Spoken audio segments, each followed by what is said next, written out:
تمام تاریخ اللہ کے لیے درود و سلام محمد راج محمد کے لیے صلوات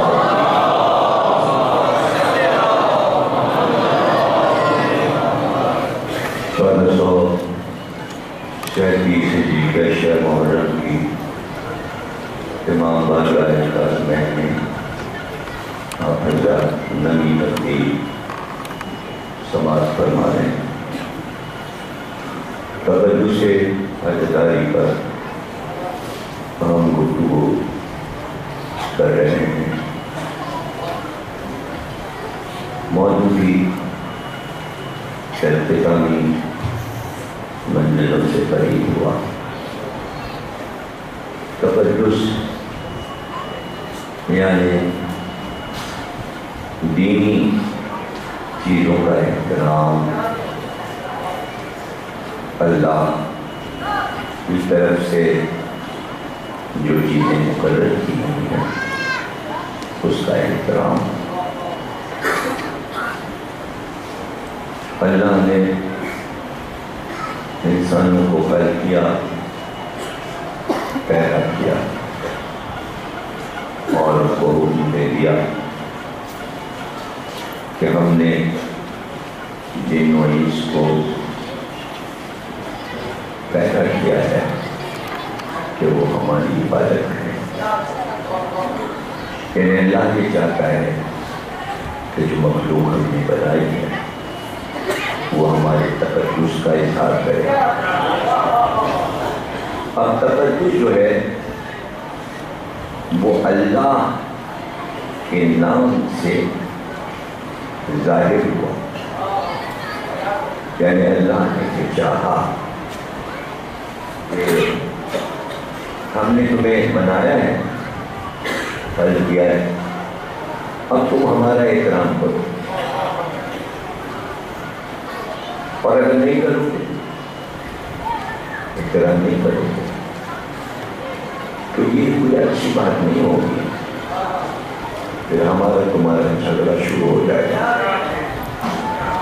بنایا ہم نے، اب اس بات کو، چھوٹی سی بات کو اپنے تقدس کو ظاہر کر کے اسی بات کو پھیلا کر قرآن بنا دیا۔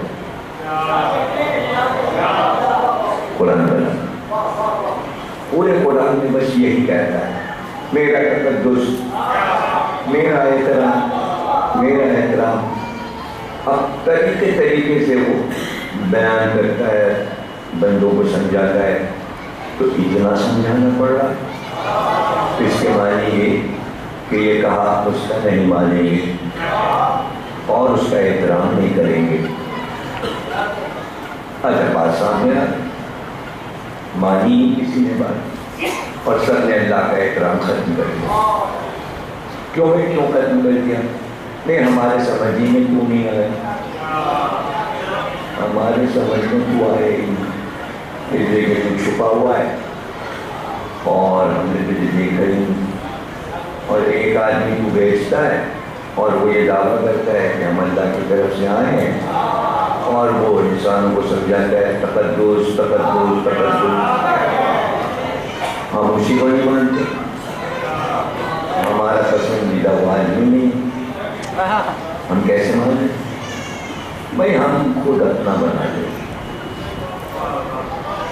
ہم اپنا خدا خود ہی بنا لیں اور ہم اپنی مرضی سے اس کا تقدس، اس کا احترام کریں گے۔ تو یوں انسانوں نے بت تراشی ہے، اور جتنا تقدس ہو سکتا تھا سارا تقدس ان کے پر ختم کر دیا۔ جتنی طاقت، جتنی سمجھ، جتنی عقل تھی انسان کی، سارا زور لوگوں پہ لگا اور اتنے بڑھا دیے کہ جگہ جگہ مندر بنا لیے، غیر بنا لیے، بتخانے بنا لیے، ایک سے خوبصورت بتراشی، پورا بزنس، پوری مارکیٹ، پوری تجارت۔ اب تو کیا آپ پاکستان میں رہتے ہیں تو یہ موضوع بحث فلسفہ تو سن سکتے ہیں، میں صرف سن سکتے، آپ دیکھ نہیں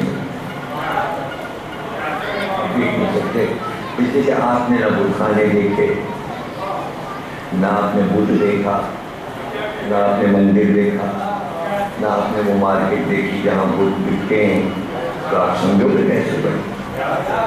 آپ کی یہ بات سمجھ ہی نہیں آئے، آپ اس کو قصہ سمجھو گے، کہانی سمجھو گے۔ اچھا اب ہم کیوں پڑھ رہے ہیں؟ بھائی ہم نے بت خانے دیکھے، ہم نے بت تراش دیکھے، ہم نے وہ مارکیٹ دیکھی جہاں بت بکتے ہیں، سمجھے نا؟ اچھا آپ وہ تو بت جو ہے یہ لفظ بت فارسی ہے، لیکن یہ بنا سنسکرت سے، اور انہوں نے لفظ رکھا بدھ سے بنا بدھ، فارسی میں جب آئے تو دال ہٹ کے تے ہو گیا،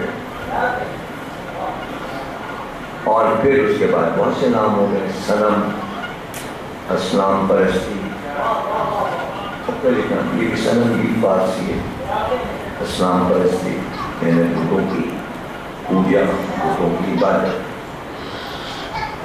اچھا اب آپ ظاہر کے پیدا ہوئے پاکستان میں تو انڈیا تو جا نہیں سکتے کہ وہاں بت خانے دیکھیں، بڑے بڑے مندر دیکھیں، اس مارکیٹ میں جائیں جہاں بت بکتے ہیں، لیکن یہ آسانی ہے کہ یہ سب آپ کمپیوٹر پہ بھی دیکھ سکتے ہیں، اور جو فلمیں ایسی معلوماتی نالج پہ بنتی ہیں، جو چینل ہے یا ڈسکوری ہے وہ یہ سب چیزیں دکھا دیتے ہیں، اگر آپ کو دلچسپی ہوگی تو دیکھیں گے، نہیں دلچسپی تو نہیں دیکھا ہوگا، اور دیکھا ہوگا تو دیکھا ہوگا، اس کی بات مجھ سے کیا دلچسپی کہ بھائی یہ دیکھ کے گناہ گار ہوں گے، کاش کے لیے دیکھیں، لیکن معلومات کے لیے ساری چیزیں دیکھنی پڑتی ہیں، لیکن اگر ادھر نہ جائیں تو بہت سے لوگ یورپ جاتے ہیں اور امریکہ جاتے ہیں، یورپ کے ملکوں میں جاتے ہیں، تو وہاں بھی بڑی بڑی مارکیٹیں بتوں کی ہیں، اور لوگ جاتے ہیں اپنا خرید کے لے آتے ہیں، حضرت مریم کا بت، حضرت عیسیٰ کا بت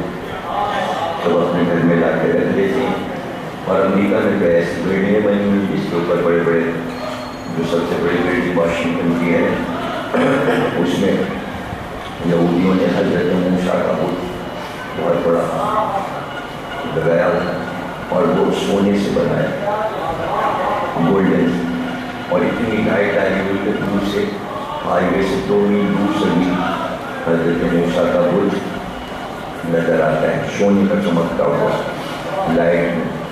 اسی طرح بودھوں نے مہاتما بدھ کے مجسمے بنائے ہوئے، بہت سے لوگ انڈیا جاتے ہیں تو وہ شو پیس کے طور پہ لے آتے ہیں، یعنی کہ ہنومان کا بت ہے بندر کا، بندر شکل، اور گنیش جی کا تو ہاتھی کی سونڈ لٹکی ہوئی، اسی طرح درگا دیوی، کرشن جی، رام، ان سب کو مجسمے بکتے ہیں بازار میں، لوگ خرید کے لاتے ہیں، تو پوری مارکیٹ سجا دی۔ تو یہ کیا ہے؟ جب آپ قرآن پڑھیں گے تو آپ کو سمجھ میں آئے گا کہ اللہ نے جگہ جگہ یہ بات کہی کہ بھئی شیطان نے اللہ سے کہا کہ میں جو شیطان کی باتیں اللہ سے ہیں وہ اتنی بکھری ہوئی ہے قرآن میں مختلف جگہوں میں، اس کو ڈھونڈنا پڑتا ہے ابلیس کی اللہ سے کیا کیا باتیں ہوئی، کب کب ہوئی، تو اس کو اگر ساری آیتوں کو ایک جگہ کرنے کی موٹی سی کتاب بنے گی، اللہ اور شیطان کے مکالمے، تو اس کو اقبال نے اپنی کتاب میں لکھا، اور ایک نظم کہی انہوں نے، شیطان کی مجلس ابلیس سجائے انہوں نے باقاعدہ، اور اس میں انہوں نے اللہ نے کیا کہا، شیطان نے کیا کہا، اللہ نے کیا کہا، شیطان نے، پوری نظم ہے اقبال کی۔ یہ سب سمجھانے کے لیے جب ظاہر علامہ اقبال مسلمانوں کو یہ باتیں سمجھایا کرتے تھے، اس لیے کہ مسلمانوں کے پاس مجلس اعلیٰ تو تھی، تو انہوں نے ایک انجمن بنائی تھی حمایت الاسلام سیالکوٹ میں، لاہور آئے تو وہاں حمایت اسلام اس کے جلسے ہوتے، اس کے جلسے میں بعض جو نظم کہتے تھے مسلمانوں کو سمجھانے کے لیے، تو اس میں وہ نظم پڑھ دیتے تھے، اسی میں انہوں نے شکوہ جب آگے شکوہ بھی پڑھا، اور جب انہوں نے شکوہ کیا اللہ سے کہ بھئی تو شکوے میں یہ کہا ہم نے اللہ سے کہ تو یہ دیکھ رہا ہے کہ ہم لوگ تیری نمازیں پڑھتے ہیں، عبادت کرتے ہیں اور جان دیے ہوئے اللہ اللہ کر رہے ہیں، مگر عجیب بات ہے کہ تو انعامات اور نعمات یہودیوں اور عیسائیوں کو دیتا ہے اور مسلمان پریشان، ان کے پاس نہ ملک ہے، نہ زمین ہے، نہ دولت ہے، ساری دولت غیروں کو دے رہا ہے۔ بڑے شکر کیے، اس میں یہ بھی جتایا کہ تیرے لیے یہ کیا، یہ کیا، یہ کیا، یہ کیا۔ دشت و دشت ہے دریا بھی نہ چھوڑے ہم نے، بحر ظلمات میں لوٹ دیے چھوڑے ہم نے۔ یہ سب بتایا جنگلوں میں گئے، اسپین میں گئے، یہاں گئے، وہاں گئے، فتوحات کیے، اور تو نے کچھ بھی نہ دیا مسلمانوں کو، سب یہودیوں کو دے دیا، اور تو مسلمانوں تو سارے مسلمانوں نے کہا اللہ ہمارے ساتھ کافر، علماء نے کہا یہ کافر اللہ سے لڑ رہا ہے، اللہ سے لڑ رہا ہے۔ عجیب عجیب باتیں اسی نے کہیں، ایک ہی سب میں کھڑے ہو گئے، نہ نور و آیاز، کوئی بندہ رہا نہ کوئی بندہ نواز، یہ سب بھی کہا اس نے۔ اور کیا تو وفادار نہیں تو ہم بھی وفادار نہیں، ایسی اللہ میاں کے حملے کی وہ بڑھ چڑھ کے اللہ میاں کو باتیں سنائیں کہ کوئی مدد انہیں مسلمانوں کی نہیں کی۔ اب جب سب نے علماء نے کہا کافر، تو جلدی سے انہوں نے جواب لکھا کہ اب اللہ نے علامہ اقبال کو جواب دیا۔ اس میں اللہ نے یہ سب کہا کہ بھائی یہ فتوحات ہمیں نہیں چاہیے تھیں، تم نے یہ سب کیوں کیا، اور تم نے یہ غلط کیا اور یہ غلط کیا اور یہ کیا اور یہ کیا اور یہ کیا، اور تم نے کون سے وہ فسادی کی اور کاہے نے تم سے دولت مانگ رہا ہوں کیوں دیتے تمہیں۔ تو جب جواب لکھا تو ذرا تسلی ہوئی لوگوں کو کہ اللہ نے ڈانٹ بتائی مسلمان کو، اللہ نے۔ تو یہ سب اللہ اقبال کو کیوں کرنا پڑا تھا؟ اس لیے کہ کیسے مسلمانوں کو گائیڈ کیسے کیا جائے۔ اب وہ دور یہ تھا کہ جب انگریز آئے ہوئے تھے اور جناب ہنگامہ تھا، اور ہندو جو تھے وہ بڑے چڑھے ہوئے اپنی سینچری بنا رہے تھے اور وہ الیکشن میں جیت رہے تھے، ان کی پارٹی جو تھی کانگریس وہ جیت جاتی تھی، وہ منسٹر بن جاتے تھے، مسلمان کچھ کر نہیں پاتے تھے۔ کسی ہنگامے میں آخر میں اقبال نے پہلے دیکھا سارے طرف سے اچھا ہندوستان ہمارا، ہم بلبلے ہیں اس لیے ہندوستان ہمارا، یاد روزے گنگا وہ دن ہے یاد تجھ کو، اترا تھا جب تیرے کنارے کارواں ہمارا، اتاری پیارے کتنی رام جی کی مدح میں قصیدہ لکھا، کرشن جی کی تعریف کی، گرو نانک کی تعریف کی، خوب تاکہ ہندوؤں کو ہاتھ میں لیں، شاید الیکشن میں کچھ ووٹ مسلمانوں کو مل جائیں، لیکن نہ ہو پایا یہ کام۔ آخر میں اللہ نے کبھی کہ ہندوؤں کے ساتھ ایک نیا ملک بناؤ، تو پھر اسی ٹکڑے پر خطبے میں جو کیا پھر پاکستان کی تحریک شروع ہو گئی، مگر ہندو کے ساتھ نہیں رہ سکتے، یہ بت پرست ہیں، یہ کافر ہیں، یہ نہیں ہیں، ہم نمازیں پڑھتے ہیں، مسجد بناتے ہیں، ہم کو الگ رہنا۔ ملک الگ ہو گیا، اب جب الگ ہو گیا تو ہم سب بالکل بے خبر ہو گیا، پتہ نہیں پہلے کیا ہوا تھا، وہاں کیا ہو رہا ہے۔ ہندوستان میں یہ دماغوں میں ڈال کر ہندوستان دشمن ہے ہمارا، اور یہ ہم سے جلتا ہے، اور یہ کافی لوگ ہیں، یہ بت پرست کو ظاہر اس کے رائے کو دیکھیں، اس میں کچھ پتہ ہی نہیں کیا ہوگا۔ اچھا پورے ورلڈ سے بت ختم ہو گئے، یا عیسائیوں کے پاس عیسیٰ اور مریم کے بت رہ گئے، یا یہودیوں کے پاس حضرت موسیٰ کے بت رہ گئے، یا بچڑے کا بت رہ گیا، اور اب ادھر جو عرب میں تو بت نظر نہیں آتے، سارے بت پرستی جو تھی وہ ہندوستان چلی گئی۔ اس سے بت پرستی کو سمجھنے کے لیے اب پردہ پڑا ہے، ہم نے ہندوستان دیکھا ہی نہیں، پتہ ہی نہیں کہ پہلے کیا ہوا تھا، بت کیسا ہوتا ہے، کیا ہوتا ہے۔ تو یہ انہوں نے یہ کیا عرب والوں نے کہ یہ سب جیسے ہندوستان میں بت ہیں، اگر کبھی آپ دیکھیے گا تو اسی طرح پورے عرب میں، مکے میں، مدینے میں، تمام بت بت خانے بنے تھے، بڑے بڑے بت، یمن میں، دبئی میں بہت بڑا خانہ تھا، شارجہ میں، اور ادھر بحرین میں بہت بڑا خانہ تھا، اور وہی بتوں کے جو نام تھے وہ یہاں تک بڑے بڑے بت لگے ہوئے تھے، شہروں میں سب عرب تھے۔ اب وہ کرتے کہتے کہ خدا ہم نے بنایا، اس کو ہم خوش رکھیں گے، تو وہ جانوروں کو ذبح کرتے تھے بتوں کے سامنے، بکرے لاتے اور گائے لاتے اور اونٹ لاتے ذبح کرتے تھے، اور وہ خون لے لے کے اونٹ بھی لگاتے تھے، بتوں بھی لگاتے تھے، اور کھانے پکا پکا کے بتوں کے سامنے رکھتے تھے، سونا چڑھاتے تھے، چاندی چڑھاتے تھے، جو بھی دولت تھی وہ خوب چڑھتا تھا۔ تو جب حج ہوتا تھا تو بڑا جو اجتماع تھا بت پرستی کا وہ حج تھا، اور جب یہ آتے تھے تو یہ سیٹی بجاتے ہوئے آتے تھے۔ اب پتہ نہیں آپ کو آپ کے لیے بنا، میں آپ پہ لگا دیا، اور ایسے سیٹی بجاتے تھے تو سارے قافلے جو حج کے لیے آتے تھے وہ سیٹیاں بجاتے ہوئے آتے تھے، اور اس کے بعد کعبے میں آتے ہی اپنے کپڑے اتار کے بتوں پہ پھینک دیتے، قمیض پھینکی، یہ پھینکا وہ پھینکا، اور پھر اس کے بعد ننگے ہو گئے، اور ننگے ہو کے بتوں کو خوش کرتے تھے، ننگا طواف کرتے تھے۔ تو یہ سب کچھ ہو رہا تھا عرب میں، یہ سب ہو رہا تھا۔ اب عربی میں سیٹی بجانے کو کہتے ہیں مکیتن، یعنی مکے کے معنی سیٹی بجانا، تو چونکہ مکے میں سیٹی بجتی تو اس جگہ کا نام رکھ دیا گیا سیٹی۔ یہ قرآن کی آیت، اللہ نے کہا کہ تم مکیتن یعنی سیٹیاں بجاتے آتے تھے، اس لیے شہر کا نام ہی مکہ ہو گیا، سیٹی شہر والی سیٹی۔ لیکن اب اللہ کا گھر وہاں ہو گیا، اب سیٹی معنی کیسے کہیں؟ اب تو مکہ متبر، مکہ معظمہ، مکہ مکرمہ، سمجھ گئے نا؟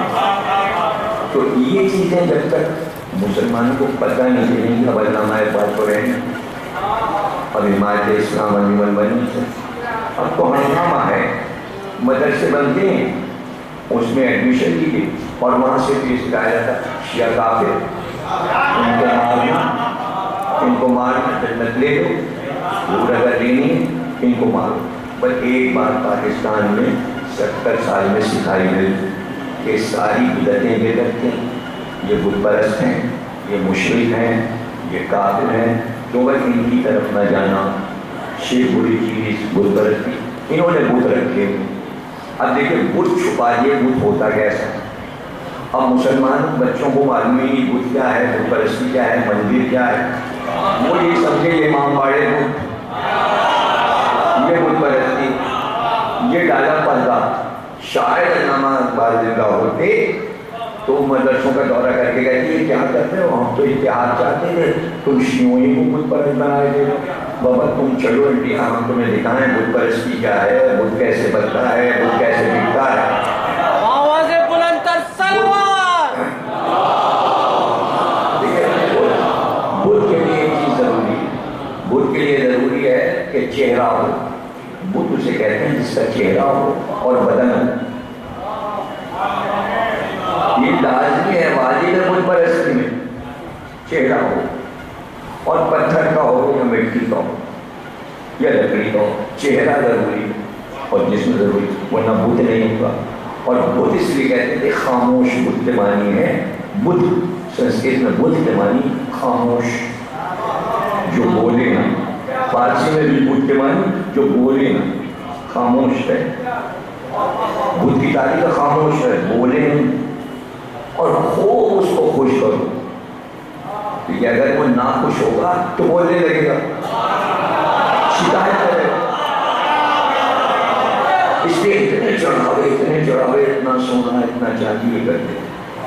اور اطراف پہ خانہ کعبہ 365 بت لگائے ہوئے، اور مکے میں جب سڑک سے گھستے تھے تو ایک ایک بت تھوڑی تھوڑے فاصلے پر لگایا ہوا، کچھ بت اس میں مرد تھے اور کچھ اور نہیں تھے، اور جو سب سے بڑے 2 بت تھے، سب سے بڑا بت جو تھا وہ صفا پہ لگایا ہوا تھا، اور جو عورت بت تھا نائلہ تھا وہ مروا پہ لگایا پہاڑی کے اوپر، اسی کے بیچ میں کہتے تھے دوڑو، ایک بت ادھر ایک بت ادھر، اور ہبل جو تھا سب سے بڑا، وہ خانہ کعبہ کی دیوار سے ایسے بنایا تھا اتنا بڑا کہ میخوں سے لگا ہوا ہے، وہ کھڑ ہی نہیں سکتا، ایسا گاڑ دیا تھا دیوار میں کھانے کا کیبس کر دیتا بڑی بڑی سلاخوں سے، تو وہ ہل ہی نہیں سکتا تھا ہبل، اور وہ سامنے جو تھا اندر داخل ہوا باغ ابراہیم سے، تو سامنے ہبل کا چہرہ حیرت تاری ہو گیا، اتنا بڑا ہو،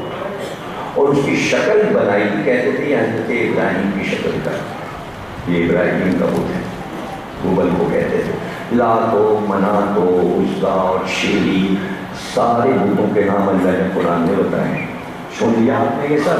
اب اللہ کہتا ہے شیطان سے کہ کیا کرے گا تو اس نے کہا بھائی ہم یہ کریں گے، یہ تیرے بندے جو ہیں ان کے لیے میں بازاریں سجاؤں گا، اور بازار اتنے خوبصورت بنا دوں گا کہ یہ بازار سے نکلیں گے، کب تجھے یاد کریں گے، یہ بازاروں میں کھو جائیں گے، ہم ان کے لیے مارکیٹیں بڑی بڑی بنائیں گے، اور یہ اس میں پہلے ابھی یہ امریکہ لندن میں مارکیٹنگ کتنی سپر مارکیٹ، اور پاکستان اس کی نظر میں میٹرو چلتے چلتے 2.5 4 5 6 گھنٹے ہو جائیں، ہاں یہ بھی ملتا ہے یہ بھی ملتا ہے، اور عورتیں تو نکلتی نہیں مارکیٹ، مرد بھی ساتھ دیتے ہیں ان کا، لیکن عورتیں تو بہت دیر لگا دیتی، دیر خریداری، ٹائم نکل گیا، صبح کا بھی، زورین کا بھی، مغربین کا بھی، اب پڑھنے کے بعد میں آج یہ خریداری کرنا چاہیے، شیطان نے اپنے وعدے پورے کر دیے، مارکیٹیں بنوا دی، اس نے اللہ سے کہا تھا بنا کے ان سب کو بھلا دوں گا تیری یاد، یہ ہے قرآن کی آیت، اللہ نے کہا جا بنا لے مارکیٹ، کوئی بھی کر لے، جو لوگ یہ سب کریں گے اور تیرے کہے پہ چلیں گے ان سب کو جہنم میں ڈال دوں گا، جلا دوں گا، کہ جلتے رہیں گے ہمیشہ جہنم میں جو تیرا ساتھ دیں گے۔ اب یہ تو ہو گئی شیطان سے بات، اس کو علامہ اقبال نے بھی نظم کیا، علماء نے بھی لکھا۔ اب اللہ نے بندوں کو مخاطب کیا جگہ جگہ قرآن میں، اور بندوں سے کہا اے انسانوں ہم نے تمہیں بنایا، اور سے سنیں، ہم نے تمہیں بنایا، نعمتیں دی، پانی ہم نے دیا، ہوا ہم نے دی، سانس ہم نے دی، خوبصورت چہرہ دیا، آنکھیں دی، ناک کان سننے کے لیے، پیر دیے چلنے کے لیے، ہاتھ دیے کام کرنے کے لیے، زمینیں دی، فضا دی، آفتاب، ماہتاب، ستارے، کون سی نعمت ہے جو تم میں کمی محسوس ہو رہی؟ سب کچھ تمہیں دیا ہم نے، سب کچھ دیا ہم نے، ساتھ تم شیطان کا دے گا، ذرا اس کا جواب دے دو۔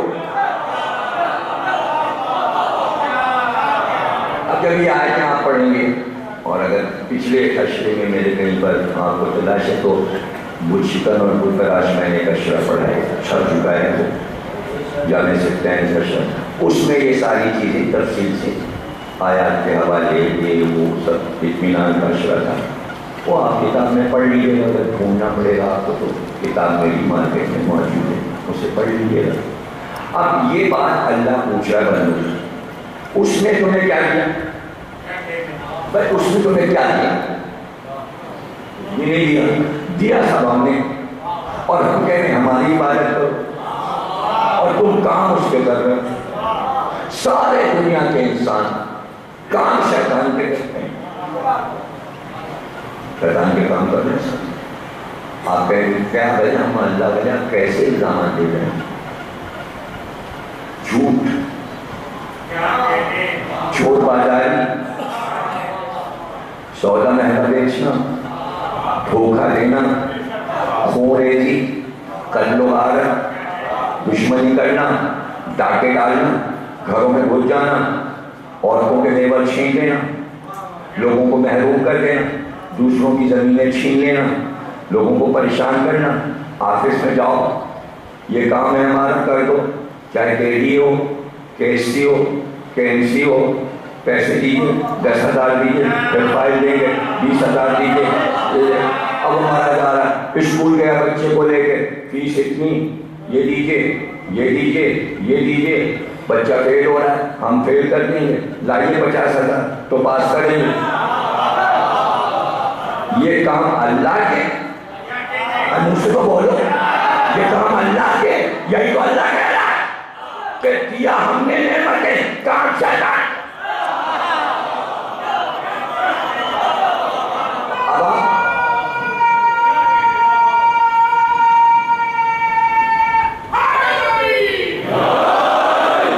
نے کمی سمجھ لی.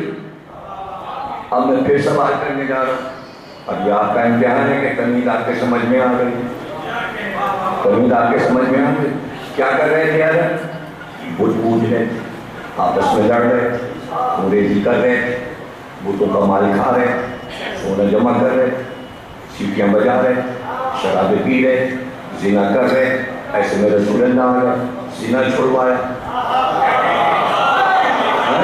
شراب پینا چھڑایا، نماز پڑھنا سکھایا، بت توڑوائے، بت سے نفرت کروائی، روزہ رکھوایا، خمس، زکات، حج کا طریقہ، سیٹیاں بند کروائیں، اذانیں، تکبیریں. انسان بنایا، انسان بنایا، جانوروں کی طرح جی رہے تھے. اور اس کے بعد کہا حضرت علی یہ ہے علی، یہ اسی طرح تمہیں چڑھائے گا جیسے میں نے چلایا. علی نے کہا یہ میرے بیٹے حسن اور حسین تمہیں چڑھائیں گے، نماز کی طرح بلائیں گے، حج کی طرح بلائیں گے، روزے کی طرح بلائیں گے، تمہیں توحید سمجھائیں گے، تمہیں شرافت سمجھائیں گے، تمہیں ڈاکو نہیں بننے دیں گے، تمہیں بدماش نہیں بننے دیں گے. ہدایت دی اہل بیت نے اور مسلمانوں نے کام کیا یزید کا.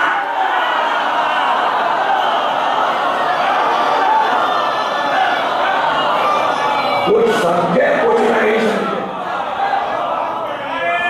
اب تاریخ سے آپ پوچھو کہ کیا کچھ نہیں رسول نے دیا؟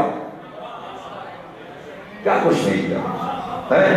راستے سے گزر رہے، آواز آ رہی ہے کھانا کھانا، بھوک پیاس. پورے مکے کے راستے میں سن آوازیں سنتے جا رہے، گھر میں اداس بیٹھ گئے. جناب خدیجہ نے کہا کیا ہوا رسول اللہ اتنے اداس ہوں؟ کا یہ قحط پڑا ہے، بارش ہوئی نہیں ہے 10 سال سے، گیہوں پیدا نہیں ہوگا مکے میں، پانی ہے نہیں اس لیے جانور مر رہے ہیں، پینے کو پانی نہیں ملا سارے جانور مر گئے. اب سب فاقے کر رہے ہیں، سارے قبیلے کے بچے بھوکے ہیں، کھانے کو ہے نہ چاول نہ دال نہ گیہوں. کیا کروں؟ کیا رسول اللہ مرنے دیجیے، کافر ہیں کم وقت. ارے آپ کو کیا ہمدردی ہے؟ نہیں میرے مکے کے لوگ نہیں، آپ نے بابا کی نہیں اور نہ آپ سمجھے. یہ تو مجھے غصہ آتا ہے کہ اتنی محنت کرو اور پھر آپ بولتے ہیں آپ کے سمجھ میں بات نہیں آتی. بالکل آپ سمجھتے نہیں بات، پھر سے سمجھیے کیا کر رہے ہیں انسان، کیا کر رہے ہیں. شیطان کا کام کر رہے تھے، سیٹیاں بجا رہے تھے، زنا کر رہے تھے، گندے کام کر رہے تھے، خونریزی کر رہے تھے، دشمنیاں کر رہے تھے، ایک دوسرے کو مار رہے تھے، جانور بنے ہوئے تھے. اللہ نعمتیں دے رہا تھا، اللہ سے دیکھا نہ گیا. کام کر رہے تھے شیطان کا، نمازیں پڑھ نہیں رہے تھے. اللہ نے فرشتوں سے کہا بیچارے بہت پریشان آئے کیا کریں، اب آخری نبی بھیجنا پڑے گا، یہ پریشان ہے. اے اللہ مر جانے دے، کافر ہیں، نمازیں پڑھتے نہیں، گنہگار ہیں. کہے کہ ہمدردی ہے عرب والوں سے کہ آخری نبی بھیجا جائے. ارے مر جائیں سب جہنم. پھر بھی نہیں سمجھے، نہیں سمجھے نا، نہیں سمجھے نا. عربوں کی ہمدردی میں اللہ یہ چاہتا ہے عرب والے سدھر جائیں، میرا آخری نبی ان کو سدھارے. حالانکہ اللہ کی عبادت نہیں کر رہے ہیں، بتوں کو مان رہے ہیں، پھر بھی اللہ پیار کیے جا رہا. میری مخلوق، میرے انسان. تو رحمت کی صفت محمد میں بھی ہے، اس لیے کہ اعلان کیا اللہ نے رحمت للعالمین. اگر میں رحمت تو یہ رحمت. وہی کافر جو پتھر مار رہے تھے، انہی کے بچے رو رہے تھے، خدیجہ سے کہا مجھ سے نہیں دیکھا جا رہا. اب جا کے کچھ سمجھ میں آیا اور بہت سے یوں ہی بیٹھے. بابا اگر نبی مجلس بھی نہیں سمجھ میں آئی تو پھر تمہارے سمجھ میں آج بھی موضوع کیا ہے. بابا موضوع اسی لیے پڑھا جاتا ہے ایک ایک بندہ سمجھے. تری تو بات ہے کامیابی ذکر حسین کی کہ سب کے سمجھ میں آئے. تو اب بیوی کو یہ کہنا چاہیے یا رسول اللہ میری دولت میرے بچوں کے لیے.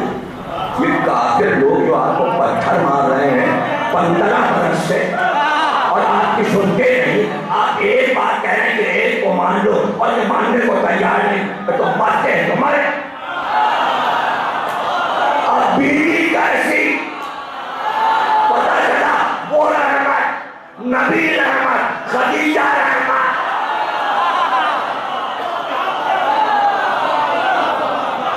یہ ہلکی ہے تمہاری بابا, یہ تمہاری واپا میرے کام کی نہیں ہے, لیکن کرنا پڑے گا. جب بچہ ہوتا ہے کسی کے یہاں ولادت ہوتی ہے تو مسل مشہور ہے کیا بیٹا ہوا نعمت ہے, بیٹی ہوئی رحمت ہے. ارے تمہاری بیٹی رحمت بنی ہے, محمد رحمت نہیں, خدیجہ رحمت نہیں.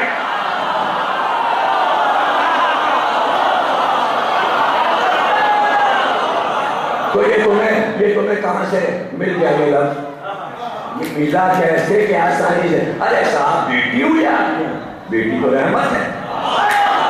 اچھا بیٹا ہوا, بیٹا تو نعمت ہے. کم مگر پتہ نہیں کیسا نکلے گا, نعمت ہے. اور بیٹی کیسے نکلے مگر رحمت ہے.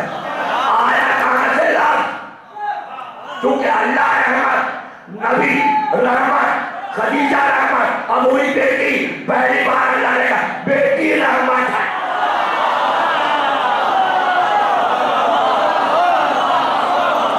سیدہ رحمت, رحمت کے معنی کیا ہے؟ جو اپنا نوالا بھی اپنے پیٹ کا کھانا سائل کو دے دے, یہ پوچھے بغیر کہ تیرا مذہب کیا ہے, کس فرقے کا ہے.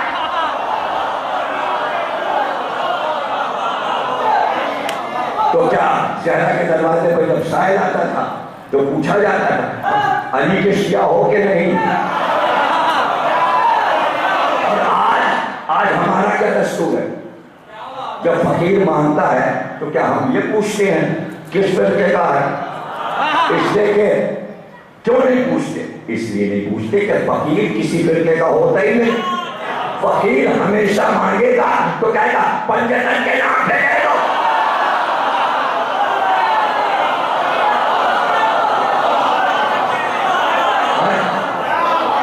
اگر دنیا میں کوئی فقیر آپ کو ایسا ملا ہو کہ جس سے کہو بنی امیہ کے نام پہ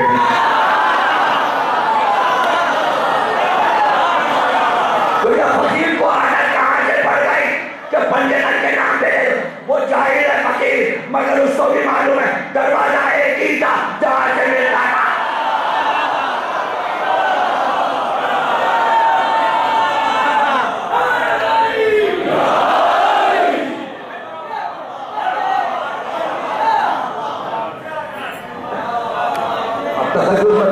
ابھی حضرات رینجرز کھڑے ملے آئے, ان کے ہیڈ نے ہم سے کہا آپ کے لیے جان قربان.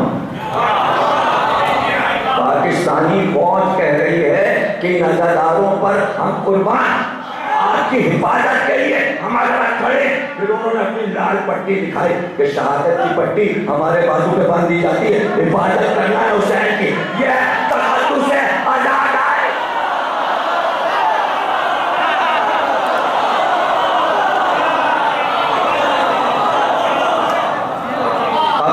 سمجھ میں آئے, یہ ہے طہارت, یہ ہے بزرگی, یہ ہے احترام, یہ ہے پاکیزی.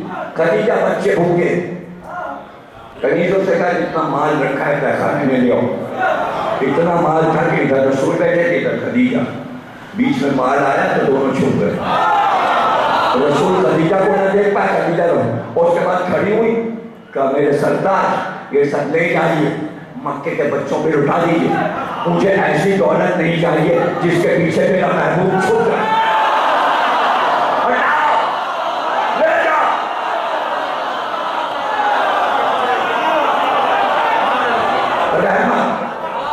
رحمت جو مسلمانوں اتنی جلدی بھول گئے, 60 ہجری میں بھول گئے,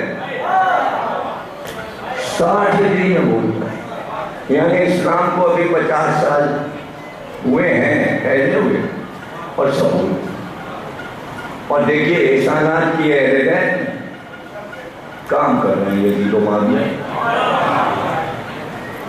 ہاں وہ تو حاکم جو ہوتا ہے نا تو بس پھر اب ہم تو بیعت کر چکے. اس کا کیا مطلب ہے؟ اس کا کیا مطلب ہے؟ ارے اگر تم حسین کی طرف اتوا لو، ہمیں اشارہ عرب حسین سے کہہ رہا ایسا نہ کیجیے اور اس کی طاقت ہے اور یہ ہے اور اجماع کر گیا ہے سب نے اور پورا عرب جو ہے متفق ہو گیا ہے اس کی حکومت میں. کیا مطلب ہے؟ ایک شرابی پر، ایک فاسق پر، ایک فاجر پر، ایک زناکار پر سارے مسلمان نمازی، پرہیزگار، متقی اگر متفق ہو جائیں تو کیا حسین بھی ہو جائے؟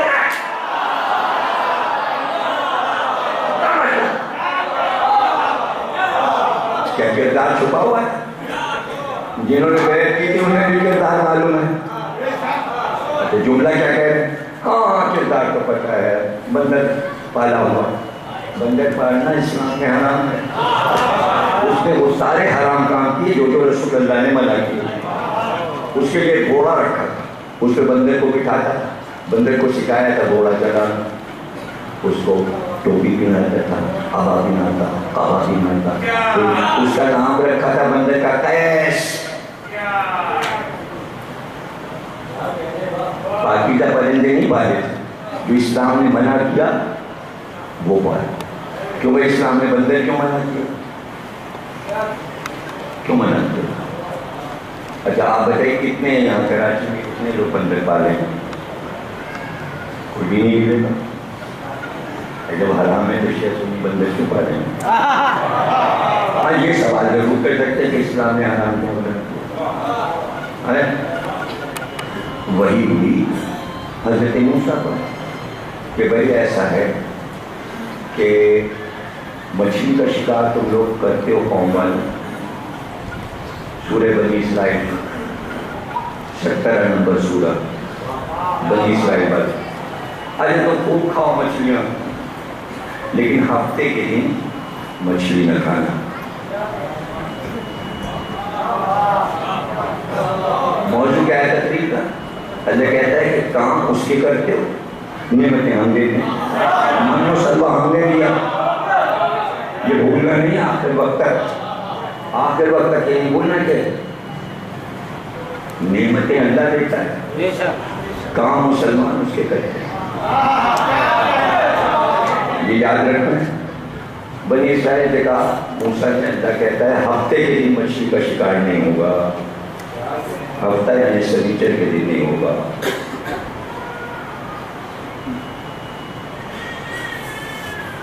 اب دریا میں مچھلی، ان کا یہ کہتے ہیں ہفتے کو مچھلی نہ کھاؤ. انہوں نے کیا چالاکی کی؟ دریا سے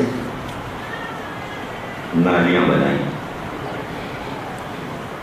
نالیاں بنائیں اور نالیاں کھول کے اپنے گھر کے سامنے لے آئے اور گھر کے سامنے گڑھا بنا لیا. اور وہ مچھلی پڑپڑاتی ہوئی دریا سے اس نالی کے پانی میں آئے اور ان کے گھر کے گڑھے کے سامنے اونٹ پہ بھی جائے. اب پھسلے آگے جانے کا راستہ دریا سے نالی میں ہوتی ہوئی آئے اور گھر کے سامنے کے گڑھے میں. اب ہر گھر کے سامنے گڑھا کھلا ہوا اور نالی آ رہی دریا. اب ہفتے کا دن آیا اس میں سے نکالا بھول کے کھا لیا. مچھلیاں کا منع کیا تھا ہفتے کو مچھلی نہیں کھائیں. تو ہم گھر سے گئے نہیں شکار کرنے گئے، خود ہی سے آ گئے.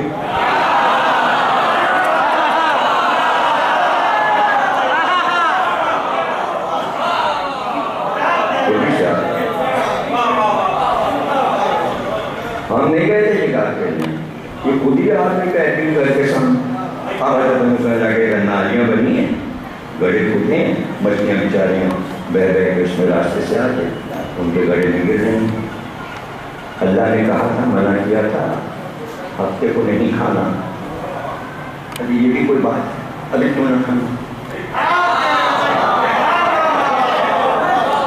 وہ جانے اس کی مسئلہ ہے. ہفتے میں ایک دن وہ مچھلی کا ناغہ کروا ہے تو ایک بات طے ہو گئی کہ وہی چیز تو جو تم روز کھاتے ہو کبھی کبھی اللہ کو نہیں پسند کے کھاؤ. یہ بات نبی کو بھی معلوم ہے اور ائمہ کو بھی معلوم ہے، اس لیے ہم کو بتا دیا کہ جب غم حسین آ جائے نہ مچھلی کھانا، نہ پوریاں تلنا، نہ کڑھائی چڑھانا، نہ غذا کھانا، کیونکہ قرآن میں ہے، اس لیے ہم کر رہے ہیں. اور ہم یہ کہتے ہیں کہ ہماری ہر چیز جو کچھ ہم کر رہے ہیں ایک ایک مومنٹ ہماری سب قرآن میں ہے. ہم قرآن کے خلاف کوئی کام ہی نہیں کرتے. پوری عزاداری قرآن، ہر کام ہمارا، ہر لفظ ہمارا قرآن. چونکہ ایک دن کے لیے منع ہے تو 10 دن بھی منع ہو سکتا، 2 مہینے بھی منع ہو سکتا. اور اس میں منع کی بات ہی نہیں، اگر اللہ وہی کرے اور نہ کرے تب بھی یہ محبت کا معاملہ ہے. محبت کا معاملہ ہے. سوئیاں عید کے دن اچھی لگتی، فیرینی عید کے دن اچھی لگتی ہے، اور گوشت طرح طرح سے جو پکتا ہے کباب اور گوشت اور یہ بقرعید کے دن اچھا لگتا ہے. محرم میں نہیں اچھا لگتا. محرم کے نیاز کا انداز ہی اور ہے. یہ انداز ہی اور تبرک کا انداز ہی اور کہ پوری تہذیب دے دی تبرک. اب کچھ لوگ یہی طرح لوگ کہتا مجلسوں سے کیا فائدہ، یہ پیسہ غریبوں کو دے دیجیے اور بیواؤں کی شادی کرا دیجیے اور لڑکیوں کی شادی کرا دیجیے اور یہ کر دیجیے اور وہ کر دیجیے اور تبرک کا پیسہ یہاں لگا دیجیے اور اس ادارے میں لگا. آپ کا دماغ صحیح ہے؟ یعنی کوئی بھی نیک کام اگر کرنا ہے تو عزاداری پہ نظر ہے، اسی پیسے پہ نظر ہے.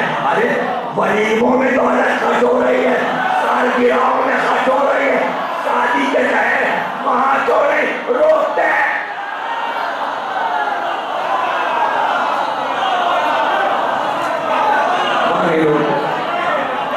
وہاں نکاح پڑھنے جائیں گے، پتہ ہے 10,000 ملیں گے. تو یہ نہیں کہہ رہے.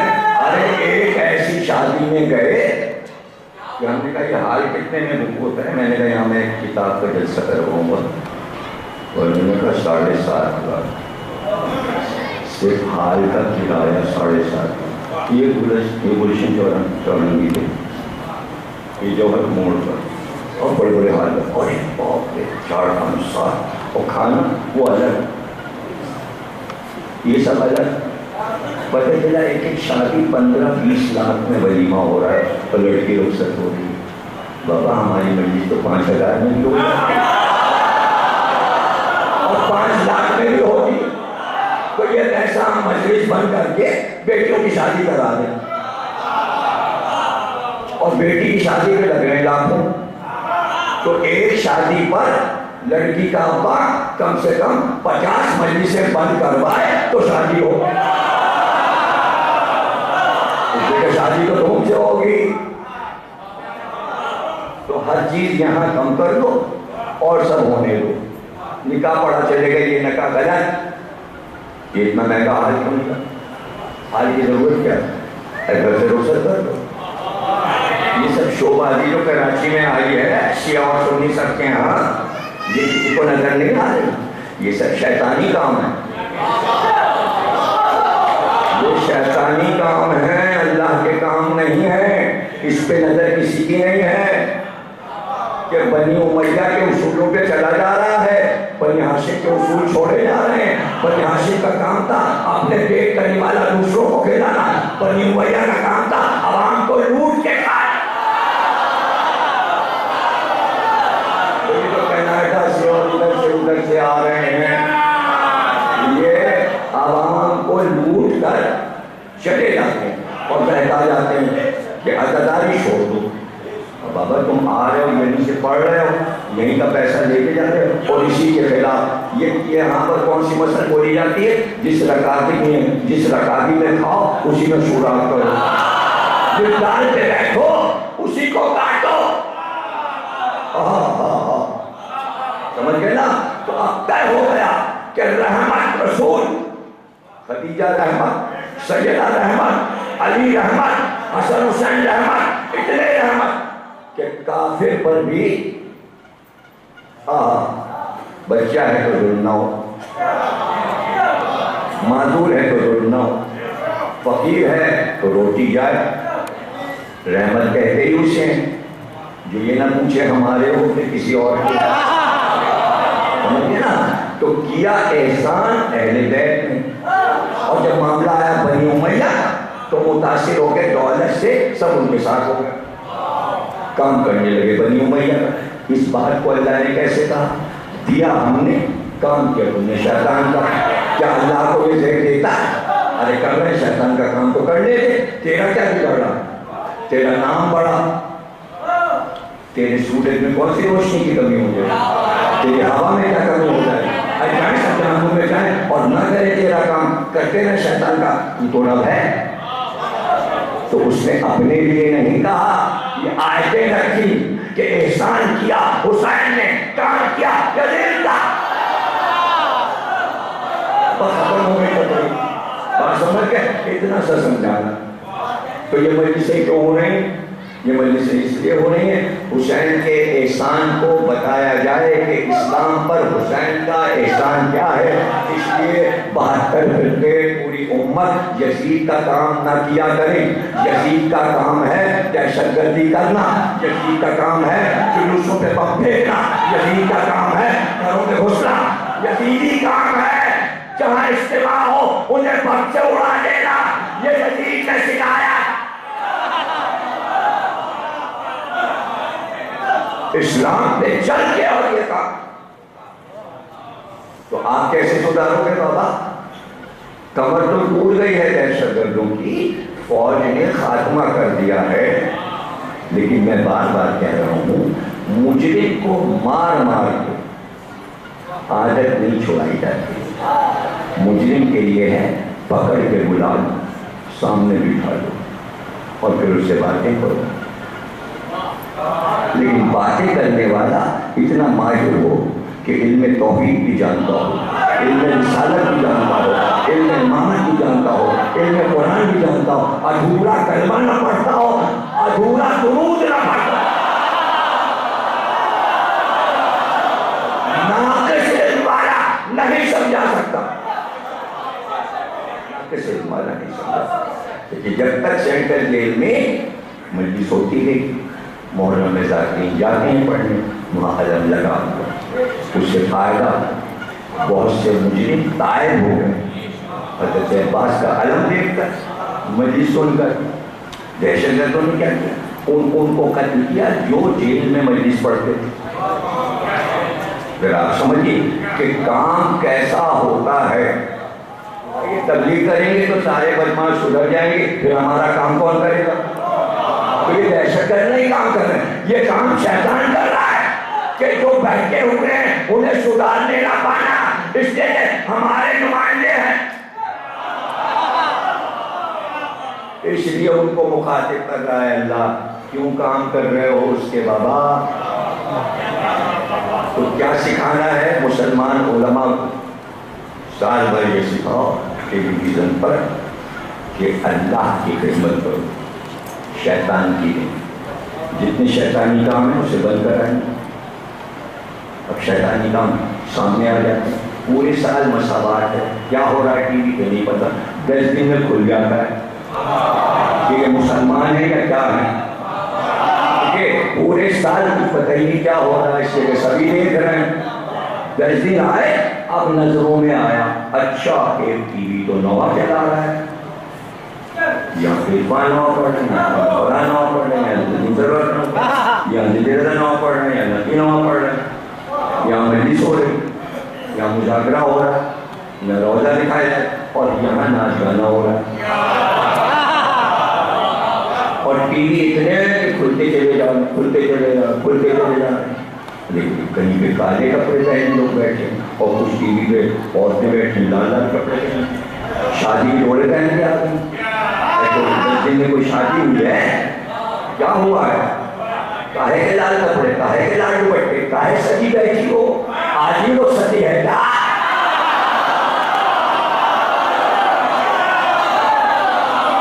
بھول گیا کہ شیطان کا کام کیسے ہوتا ہے، شیطان کا کام کیسے ہوتا ہے۔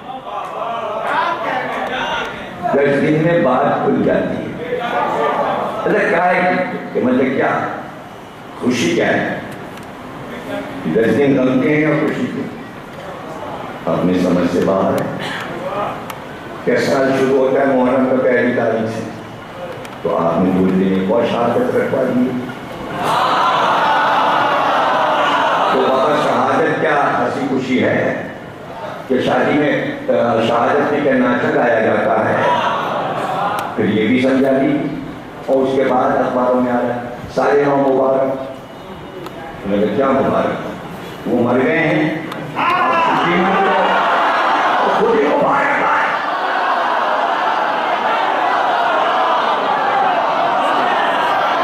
شہادت بھی منانا ہے اور مبارکباد.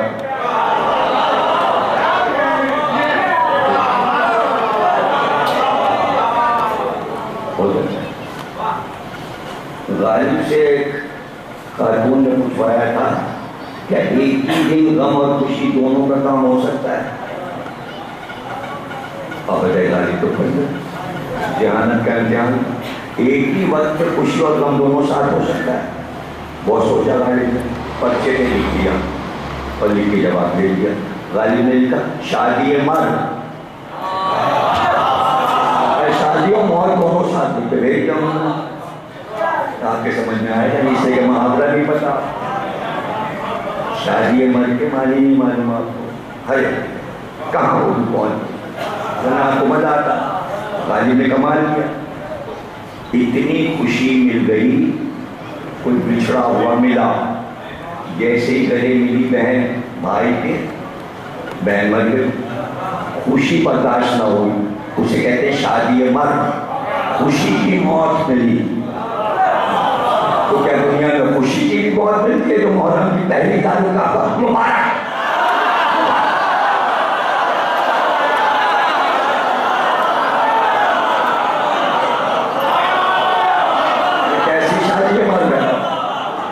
خوشی میں مر گئے، اس کے معنی غم اور خوشی کا فلسفہ آپ سمجھے نہیں.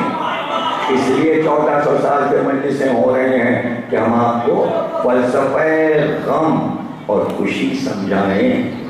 خوشی الگ غم الگ، دونوں مل نہیں سکتے. غم الگ خوشی الگ.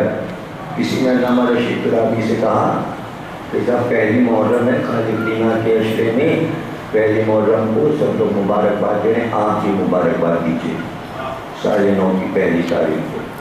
اچھا ان کا نام اتحاد بین المسلمین میں آتا تھا. اہل سنت نے لکھ دیا کہ بھائی پاکستان میں سب 9:30 کی مبارکباد تو آپ ہی دیجیے تاکہ ایک ساتھ رہیں سارے مسلمان. تو انہوں نے کہا کہ بھائی آپ کو سال کا پہلا دن آپ کو مبارک. انہوں نے کہا سال کا پہلا دن آپ کو مبارک اور ہمیں غم حسین مبارک.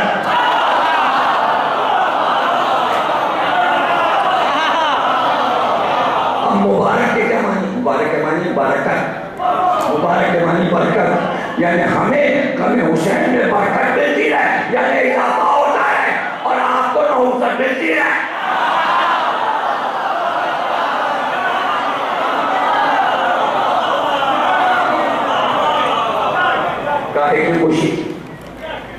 اس میں خوشی کی کیا ہے؟ بہت لوگ کہتے ہیں اس بات کی خوشی ہے کہ سادات حکومت پہ قبضہ کرنا چاہتے تھے، اللہ نے نہیں چاہا اور امت کو حکومت مل گئی، سادات پیچھے رہ گئے اور اب تک جو حکومت ہے وہ امت کے پاس ہے، سادات کو نہ مل سکی. مبارک. عاشور کے دن سادات نے کوشش کی تھی کہ یزید سے حکومت چھین لیں، تو حکومت تو ہم لوگوں کی تھی، امت کی. حسین تھے سید اور ان کے ساتھ سب سید تھے، وہ لوگ ناکامیاب ہو گئے. مبارک ہو، حکومت ہمارے پاس ہے. یہ ہے فلسفہ، لکھا ہے سب نے کتابوں میں. تو کچھ لوگ جو ایسا پڑھ لیتے ہیں تو وہ بھی باہر یہ سب کرتے رہتے ہیں. یہی تو مسئلہ ہے. شروع میں یہی تو کہا احسان حسین کا، کام شیطان کا. اللہ یہ کہہ رہا ہے کہ ہم نے سب کچھ دیا. اب شہزادی نے بھرے دربار میں کہا ہمارے گھر سے تجھے ہدایت ملی. یہ آج تو لا الہ کہہ رہا ہے، یہ ہماری دین ہے۔ تو دیکھیے بچ کے کہاں لوگ جائیں گے، اس لیے کہ ہم بڑے آرام سے یہ کہہ سکتے ہیں، 72 فرقے ہی نہیں کہہ سکتے جو ہم کہنے جا رہے ہیں۔ رسول ہمارے گھرانے میں آیا، توحید ہمارے سادات کے گھر میں اتری، قرآن سادات کے گھر میں اترا، ہمارے گھر میں اترا، ہدایت ہمارے گھر سے نکلی، نبوت ہمارے گھر سے نکلی، امامت ہمارے گھر سے نکلی، رحمت ہمارے گھر، سخاوت ہمارے گھر سے، عدالت ہمارے گھر سے، عبادت ہمارے گھر سے۔ یہ کوئی کہہ سکتا ہے؟ کوئی نہیں کہہ سکتا۔ تو ہم ہی کو آگے اس لیے ہم بیٹھے کہہ رہے ہیں کہ بھئی کہاں سے آ رہے ہیں آپ لوگ؟ اگر مجلس ختم ہو گیا آپ لوگ کہاں سے آ رہے ہیں؟ تو نہ آتے باہر بیٹھتے کیا کیا ہے؟ واہ بھائی واہ، اب کیا ہے؟ مجلس ختم ہو گئی، آج شب عاشور آئے، سب کام ہے تو ضروری ہوئی یہاں آ کے بیٹھ جاؤ آگے۔ صلوات پڑھیں۔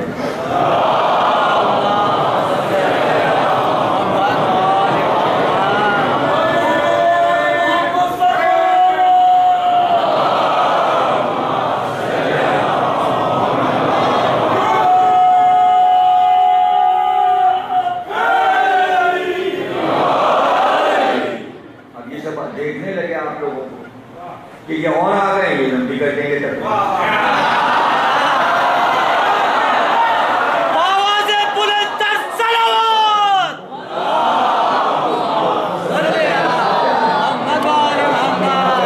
تازہ دم آ گئے۔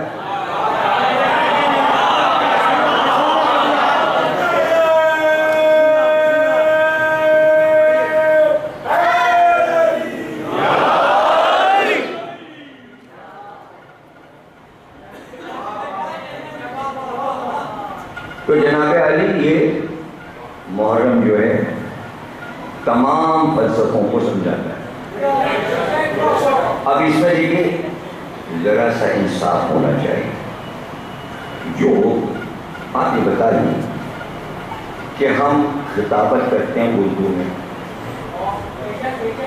مجلس پڑھتے ہیں امام حسین کو، یعنی مجلس جو ہے وہ امام حسین عزاداری امام حسین کی ہے۔ اب آپ یہ ذرا بتائیے کہ سامعین میں کتنا انصاف ہے جو اردو کی تعریف نہ کرے، اردو کا احسان نہ مانے، ممبر پہ بیٹھ کے سب کچھ تو عربی ہے، سب کچھ تو فارسی ہے، عربی ہے، فارسی ہے۔ آپ یہ بتائیے اردو سے نمک حرامی ہے؟ ایک بات ہو گئی، انصاف ہونا چاہیے، عدل ہونا چاہیے۔ اب دوسری بات، کام ہے یہ سارا امام حسین کا، سجایا ہے یہ دنیا میں محفل مجلس جلوس امام حسین نے، یہ ان کی طاقت سے ہو رہا ہے، یہ اللہ سے ان کی فرمائش سے ہو رہا ہے۔ اور آپ بیٹھ کے مجلس کے خلاف، علم کے خلاف، تابوت کے خلاف، مہندی کے خلاف ممبر پہ بات کریں، سامعین میں عادل ہے یا نہیں؟ اتنی بری بات ہے، نہ انہیں ٹوکنا، نہ ان سے مجلس پڑھوانا چھوڑنا اور ان کی تعریفیں کرنا اور زبردستی سروں پہ کراچی والوں کے سوار کرنا، یہ اتنی بری بات ہے۔ کوئی بھی کر رہا ہے، غلط کر رہا ہے، امام حسین سے نمک حرامی کر رہا ہے۔ جو بھی بانی مجلس ایسے داخلی کو بلا رہا ہے جو عزاداری کے خلاف، ان پہ لعنت۔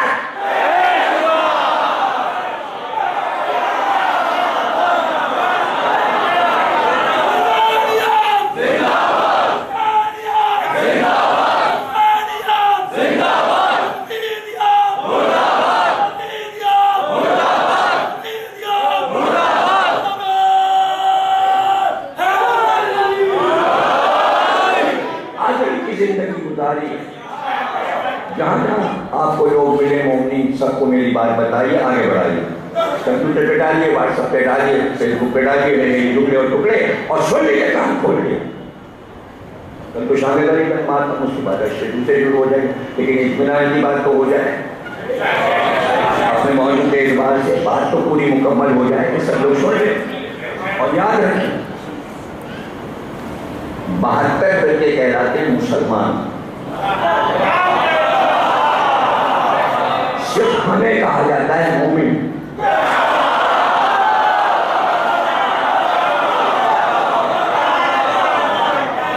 آپ کی سو میں لوگ پوچھتے ہیں آپ مومن ہیں؟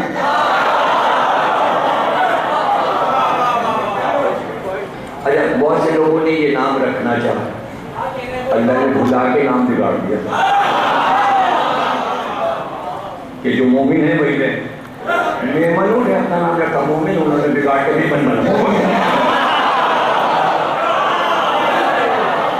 قدرت نے ہمارا ٹائٹل بچایا, وہ مومن سے میمن ہو گئے اور مومن ہے. سوال یہ ہم مومن کیوں ہیں؟ ہم قرآن کی اس آیت کے مطابق مومن ہیں کہ جس میں اللہ نے کہا ابھی تم نے کلمہ زبان سے پڑھا, دل میں نہیں آیا. لا الہ الا اللہ محمد رسول اللہ زبان سے ہے, اگر دل سے کلمہ پڑھنا ہے تو کہو علی ولی اللہ.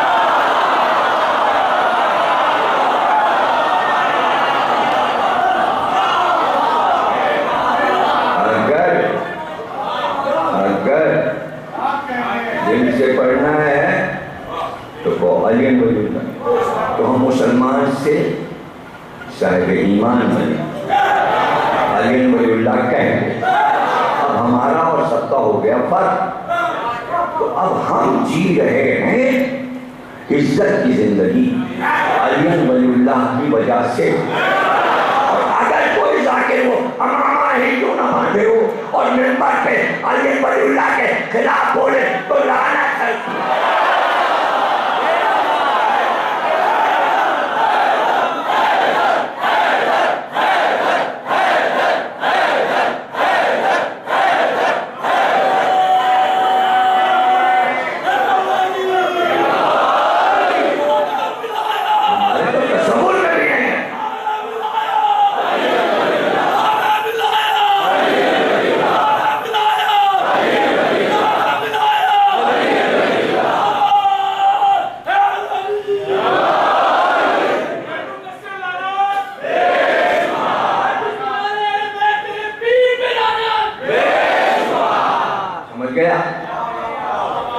لیکن ہم یہ برداشت نہیں کریں گے کہ ہماری مجلس میں ہماری قوم کو بہکایا جائے علی کے نام پر. آپ کی حقیقت کیا ہے؟ آپ ہیں کیا؟ وہ شہر ان کے دروازے ہیں, آپ نے 4 عربی کی کتابیں پڑھی, آپ پگلا گئے.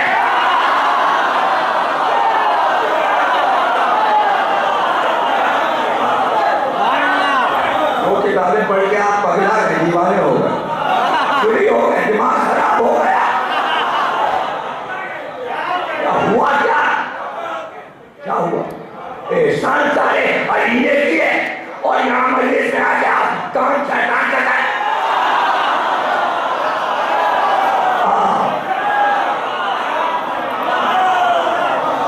کیا حقیقت ہے تمہاری عبادت کی؟ کیا حقیقت ہے ذرا مجھے سمجھا. اے مسلمانوں, اے انسانوں, اے شیعوں, سب کو مخاطب کر رہا ہوں. پوری دنیا کے انسانوں کو کون اٹھ کے کہے گا عبادت کا حق ادا کر دیا ہے؟ کسی انسان میں دم, کسی مذہب کا ہو, بڑی عبادتیں کی ہیں. آج تک تو کوئی مائی دلال پیدا نہیں. مسلمان کرتے ہیں اور اس میں شیعہ بھی ہاں میں ہاں ملاتے ہیں, سیگے کٹا کے بچوں میں شامل ہو جاتے ہیں. وہ بھی ہاں میں ہاں ملے. ہاں صحیح ہے. معاملہ نماز کا ہے. معاملہ نماز کیا؟ معاملہ نماز کا ہمیں تو سمجھا کیا مطلب, کیا معاملہ ہے نماز؟ معاملہ پریشانی کیا ہے بھائی؟ ہم کہہ رہے ہیں اول نماز, افضل ترین عبادت نماز. نماز سے بڑی کوئی چیز نہیں, بس سب کچھ نماز, زندگی نماز, موت نماز, قبر نماز، گھر نماز، جنت نماز، سارا سوال نماز پہ، بخشش نماز پر. کیا چاہیے؟ کچھ تم کو نماز کا پتہ یاد ہو تو تم یاد دلا.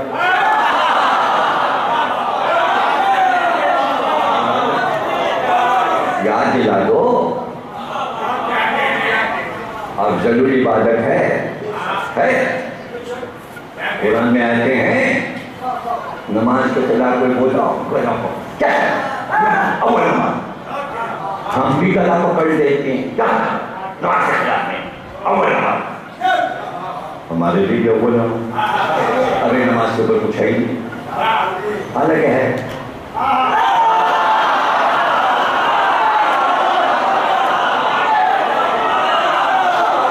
آپ جو سمجھ رہے ہو وہ بات ہی نہیں ہے. ہم تو لاہور میں، لکھنؤ میں، انڈیا میں ہر جگہ کی سوال کرتے ہیں. جہاں بات ہے پارک ہو گیا نماز افضل. ہاں بھیا نماز افضل. عزتاری امام حسین نماز افضل. اذان ہو جائے چھوڑی جڑی نماز ختم. مجلس بالکل صحیح. نماز سے افضل کوئی چیز ہی نہیں.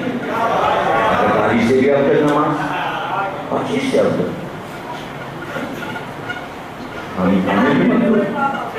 بھئی نماز سے افضل کچھ ہے ہی نہیں. اب ہم سوال کرتے ہیں پوری دنیا میں جہاں جاتے ہیں وہاں پہ کوئی جواب ہی نہیں آتا. سناٹا.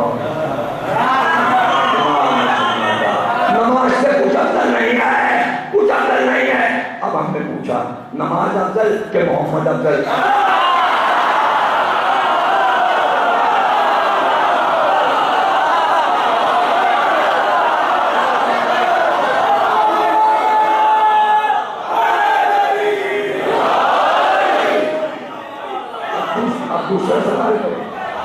اب دوسرا سوال کریں نماز افضل یا اللہ افضل؟ ابھی تک بات کریں نماز سے کچھ افضل ہی نہیں. دو چیزیں تو افضل ہو گئی، ایک محمد ایک اللہ. اب نماز کی حقیقت کیا ہے؟ نہیں سنو جملہ میرا سنو. نماز تیسرے نمبر پہ آ.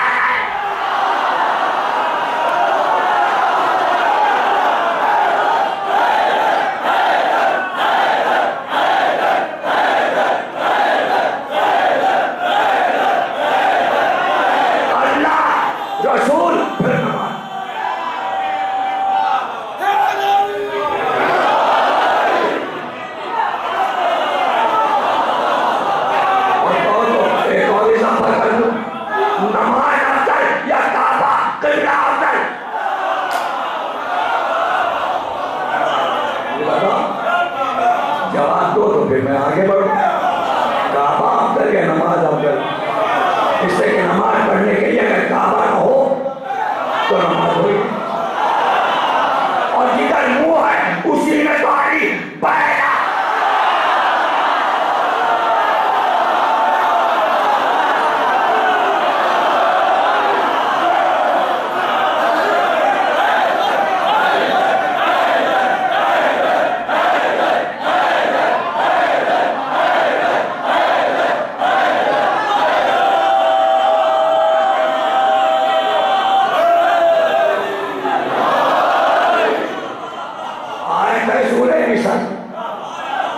صحابی کا نام لکھا ہوا ہے تمام حدیث کی کتابوں میں. آواز بھی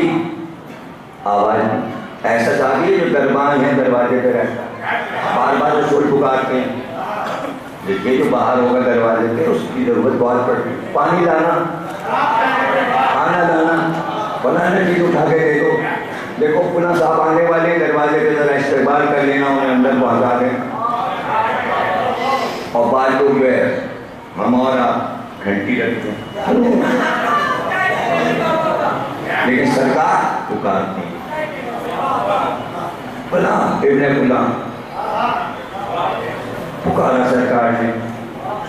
سورہ نساء آیت کے ذیل میں تفصیل لکھی. پکارا رسول نے نہیں آیا. پھر پکارا نہیں آیا. پھر پکارا نہیں آئے. اب اٹھے دیکھیں سرکار ہے کہاں. کیا کہتے ہیں تو نماز پڑھ. رسول اللہ کہنے لگے جب سلام پھیر کے اٹھے رسول اللہ کہنے تمہیں پکار رہا تھا تم نے جواب نہیں دیا. کہا رسول اللہ نماز پڑھ رہا تھا. ارے کہا قرآن میں آیت نہیں پڑھی کہ جب رسول پکارے تو فوراً بولو نماز چھوڑو فوراً آؤ.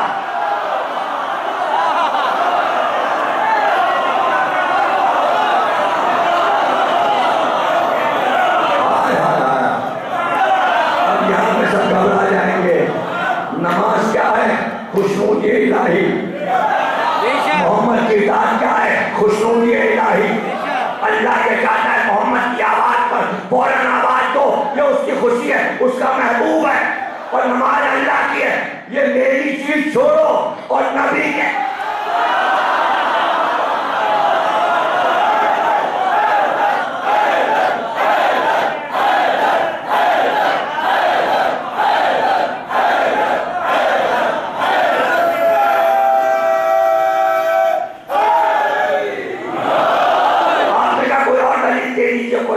اچھا ایک اور دلیل لے لیجیے. سجدہ اللہ کا ہے لیکن کیا آدم کو سجدہ ہو یا تو خوشنودی آدم کے ساتھ ہے سجدے کے ساتھ ہے.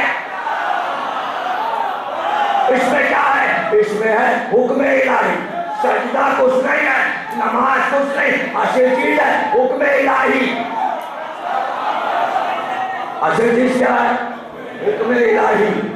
جس نے اپنا بت بنا لیا بس یہ ہے تو یہ ہے نا, ایسا نہیں ہے. سورج ادھر سے نکلا تو ادھر ہی سے نکلے اور ادھر ہی سے نکلے اور ادھر ہی سے نکلے, ایسا نہیں ہے. علی چاہے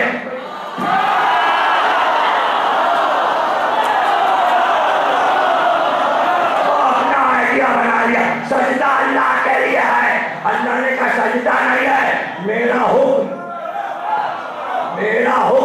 میں چاہوں تو سجدہ بیت المقدس کی طرف کراؤں اور جب چاہوں رخ موڑ کر.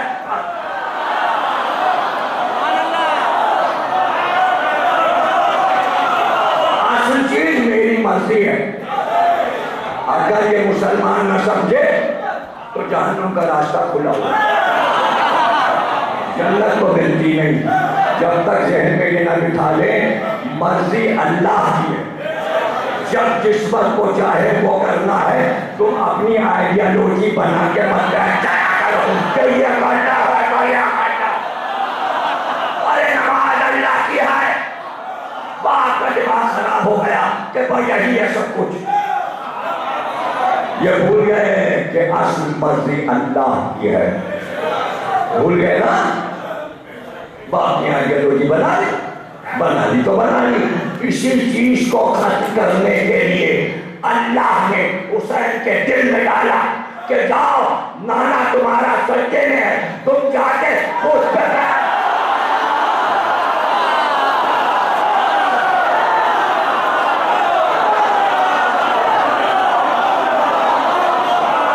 پتہ چلا سجدہ اصل نہیں ہے, حکم الہی اصل ہے کہ جبریل سے کہا محمد سے کہو سجدے سے سر نہ اٹھے. اصل ہے حسین.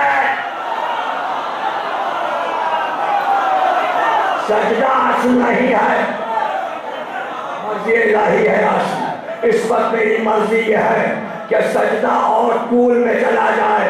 اگر اٹھ گئے تو حسین گر جائیں گے. اب سمجھ میں آیا تقدس حسین.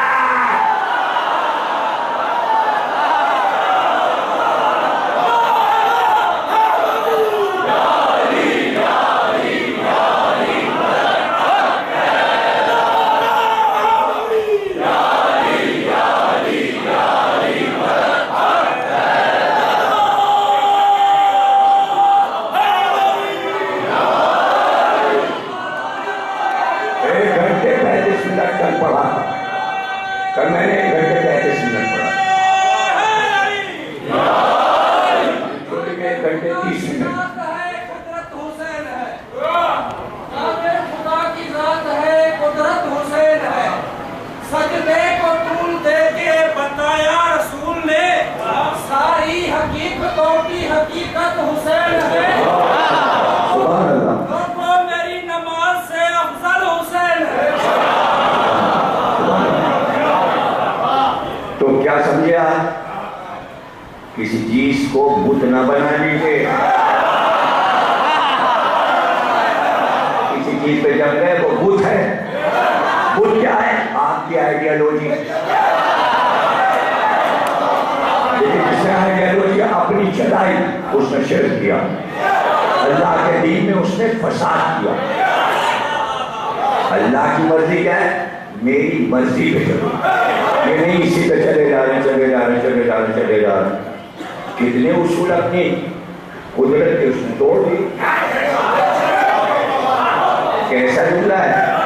ایک جو روئے زمین پہ کوئی عالم یہ جملہ کہہ سکتا شفا میں کہ میرے پاس اندازہ ہے، میں بول سکتا ہوں، دوسرا بول نہیں سکتا۔ کیا کہا میں نے کیا کہا؟ قدرت نے اپنے کتنے اصول توڑے۔ کیا مجھ سے بات کرنا ہے کسی کو؟ کتنے اصول اللہ نے اپنے توڑے، قدرت کے اصول، توحید کے اصول توڑے، بدلے۔ میں کہہ سکتا ہوں اور کہہ رہا ہوں، کیا ہے اصول اللہ کا؟ اصول گنواؤں؟ لڑکی کی شادی لڑکے سے ہو تب بچہ پیدا ہوگا۔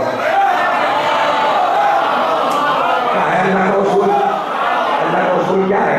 بنا دیا نا اصول، جب لڑکی کی شادی لڑکے سے ہو تب بچہ ہوگا۔ ہے اصول؟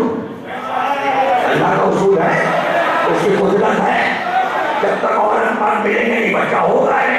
اپنا اصول توڑا، مریم کو بیٹا دیا۔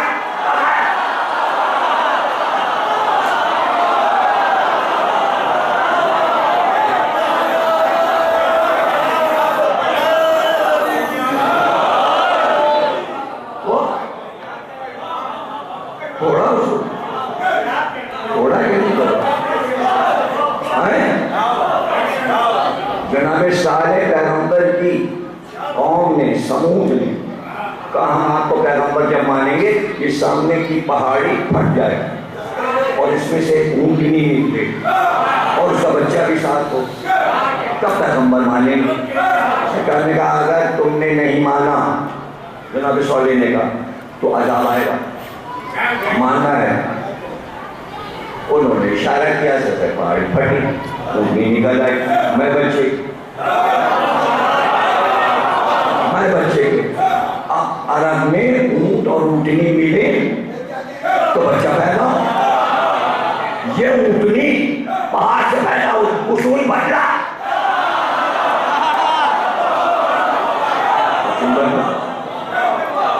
ارے بھائی لکڑی ہے، آپ کو پتا یہ لکڑی اصول بدلا، مسائل بن گیا،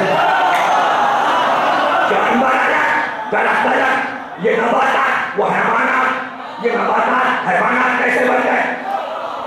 کچھ بھی نہیں سمجھے۔ اللہ نے کہا موسیٰ سے، بنی اسرائیل سے کہو ہفتے کو شکار نہ کریں، ہفتے کو شکار نہ کریں۔ انہوں نے کیا کیا؟ نالیاں کھود لی، مچھلیاں آنے، کہا یہ تو خود ہی آ رہے ہیں، لیکن اللہ ناراض ہوا، اس نے کہ مرضی کے خلاف کام ہوا۔ اللہ نے پکار کے کہا اے بنی اسرائیل بندر ہو جاؤ، بندر بن جاؤ۔ سارے بنی اسرائیل یہودی بندر بن گئے، بندر بن گئے۔ اب جو سفر میں گئے تھے یہودی وہ واپس آئے تو پورے شہر میں بندر بن گئے، جس گھر میں گئے بندر۔ اب پوتے نے بڑے بندر سے پوچھا تو کہاں سے آ گیا؟ اس نے کھلا کے بتایا میں تیرا دادا ہوں۔ جب اس نے گواہی دے دی کہ یہ انسان بندر بنے تو اللہ نے کہا اس کو بھی بندر بنا، کیونکہ بندر یہودی ہے، اس نے مسلمانوں سے کہا بندر نہ پالنا حرام ہے، یزید نے پالا۔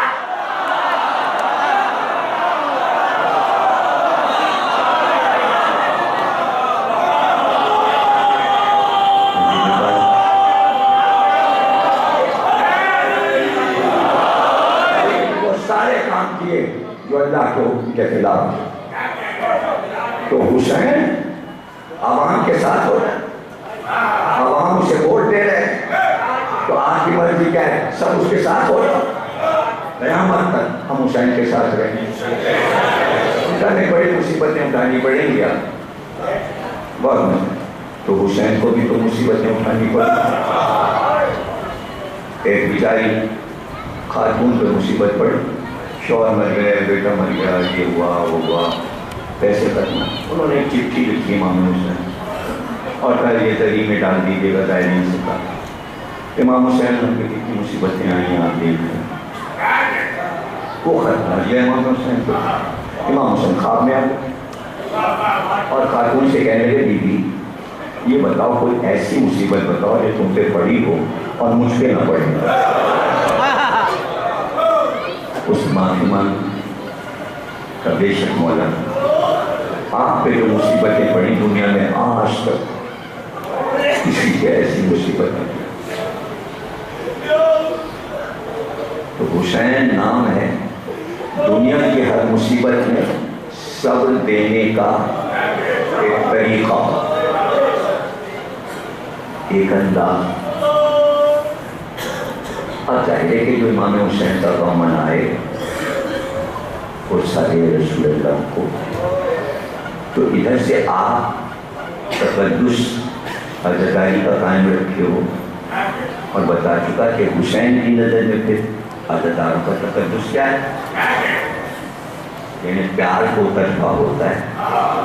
آپ نے محبت کی, اللہ کہتا ہے تم میرا ذکر کرو میں تمہارا ذکر کروں گا. یہ آئے امام حسین کے لیے, تم حسین کا ذکر کرو, حسین تمہارا ذکر کرو. بدن خاتمہ کی آئی تقریر شب عاشور تھی اور لوگ تھے کہ روزے میں چلے آ رہے, بڑا مجمع تھا. شب عاشور روزہ حسین میں بہت مجمع ہوتا ہے. اسی مجمع میں بہت سے آیت اللہ بھی کھڑے ہوئے, علماء کرام بھی کھڑے ہوئے اور خدام بھی کھڑے ہوئے. دیکھا ایک دیوانہ, ایک پاگل, اپاہج, ہاتھ اس کے ٹیڑھے, پیر سے لنگڑا, منہ بھی اس کا صحیح نہیں, ایسا لگتا تھا فالج زدہ ہے, ننگے پیر, لیکن دیوانہ. ایک ہاتھ میں چھوٹا سا روٹی کا ٹکڑا اور ایک ہاتھ میں پیاز. روزے میں داخل ہوا, کبھی ٹکڑا روٹی کا کھاتا, پھر تھوڑی سی پیاز کھا لیتا, اور وہ کھاتا ہوا اندر داخل ہوا. مجمع میں چلا جری کے قریب پہنچ گیا. جیسے جری کے قریب پہنچا تو اپنا سیدھا پیر جری کو پلٹ دیا. خدام دوڑے اور پکڑا اور اسے مارنا شروع کیا. بلا بلا کہا کیا کرتا ہے, مجھے تقدس نہیں معلوم طریقہ, روزے کا تقدس نہیں معلوم. اب یہاں پتہ چلنا ہے کہ عزادار کا تقدس کیا ہے, رونے والے کا تقدس کیا ہے. اب اس کا موازنہ کیجیے پشتے نبی پر حسین, حسین کا تقدس اور حسین کی نظر میں ماتمدار عزادار کا تقدس. غور کیجیے گا ایک لفظ پر. خداموں نے اس کو پکڑ کے دھکا دے کے باہر کیا. آیت اللہ کھڑے تھے تب ماروں نے آج شب عاشور جو بھی روزے پہ آ رہا ہے, دیوانہ صحیح, آبو کم صحیح, اس کو میرے پاس لاؤ. لایا گیا. آیت اللہ نے پوچھا تم نے یہ کیا کیا, تم نے اپنی روٹی اور پیاز بھی دری میں ڈال دی اور اس پہ پیر نہیں رکھا. وہ رونے لگا کہ میں 10 دن پہلے اپنے گاؤں سے پیدل چلا ننگے پیر کہ شب عاشور امام حسین کے روزے پہ پہنچنا. میں کئی دن سے بھوکا تھا, سفر میں کھانے کو نہیں ملا. ابھی کربلا پہنچا تو ایک جگہ تبرک بٹ رہا تھا, تو میں نے روٹی اور پیاز اٹھا لی. آج بھی سب کھاتا ہوا چونکہ بھوکا بہت تھا, میں روزے میں داخل ہو گیا کہ ابھی واپس آؤں گا تو سبھی سے پانی پی لوں گا. لیکن جیسے ہی میں روزے میں داخل ہوا میں نے دیکھا دری کا دروازہ کھل گیا.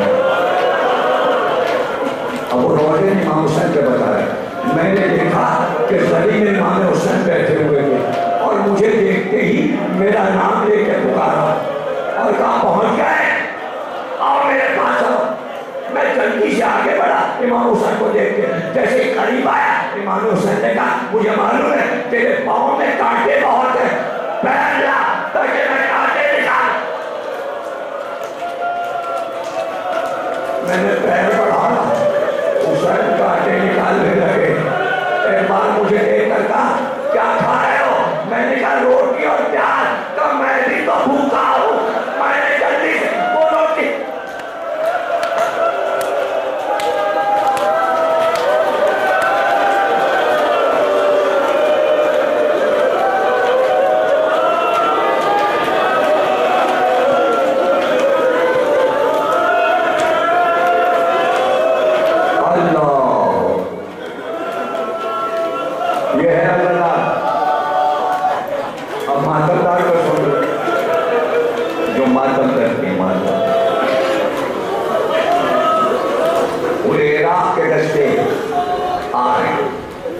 انجمنیں آ رہے ہیں، چلیے سب سے آخر میں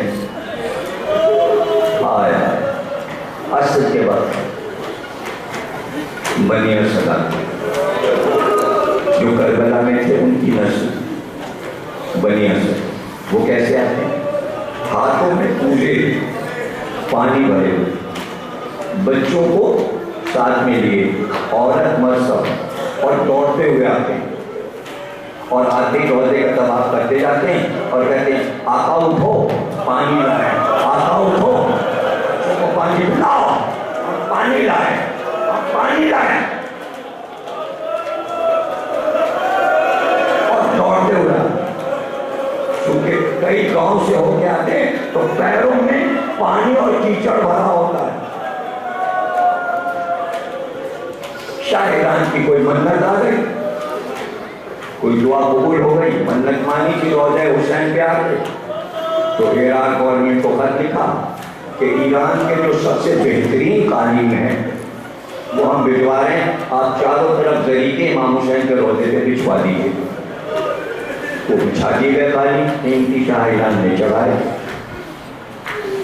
اسی سال جب بنی اسد کا قافلہ آیا تو قالین پہ کیچڑ لگ گیا، ان کے پیروں میں مٹی اور کیچڑ تھا۔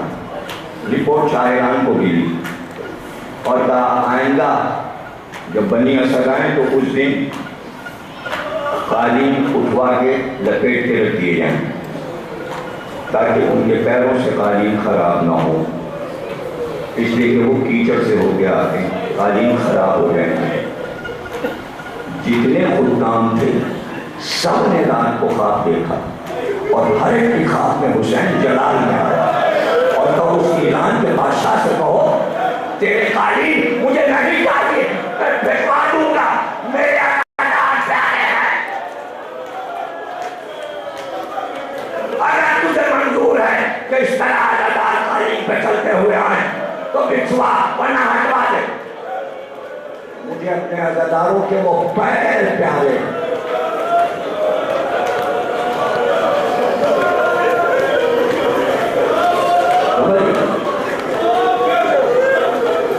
اور یہ جو سبیل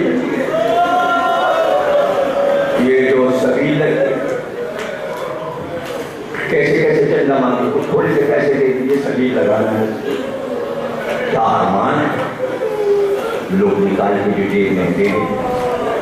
آپ کو پتا ہے سبیل کا اللہ اکبر۔ ایک عورت پہلی محرم سے پانی لے کے کھڑی ہو جاتی، منت تھی کوئی، اس کی منت جلوس گزرے، دوڑی، نظر حسین پانی پی لو، لوگوں کو روک روکے نظر حسین پانی، پیاسے ہو شربت پی لو، پانی پی لو۔ ایک لڑکا تھا ایک لوٹا 22 سال، ایک سال وہ لڑکا مر گئے، قبر بن گئے ہندوستان میں۔ جس دن بیٹا مرا تو قبر پہ گئے اور قبر پہ جا کے بیٹے کے بیٹی اور خوب روئی، اور اس کے بعد کا بیٹا میں اس سے وعدہ کرتی ہوں تو میرا اکلوتا بیٹا تھا میرا لگتے جگر تھا، میں تجھ سے محبت کرتی تھی، یہ نہیں کہ ماں تجھے چھوڑ دے گی، میں ہر شام تیری قبر پہ آؤں گی، سر شام ایک چراغ روز جلاؤں گی، جب تک زندہ رہوں گی تیری قبر کو رات میں اندھیرا نہ ہونے دوں گی۔ یہ کہتے اٹھ گئی، پورا سال اسی طرح گزر جاتا۔ شام کو پہنچی، مغرب کی اذان کے وقت ایک چراغ جلا دیا، تھوڑی دیر بیٹھی روئی گھر آ گئی، محرم آ گیا، اسی طرح سبیل لگائی۔ 12 بجے تک اس کا اندازہ تھا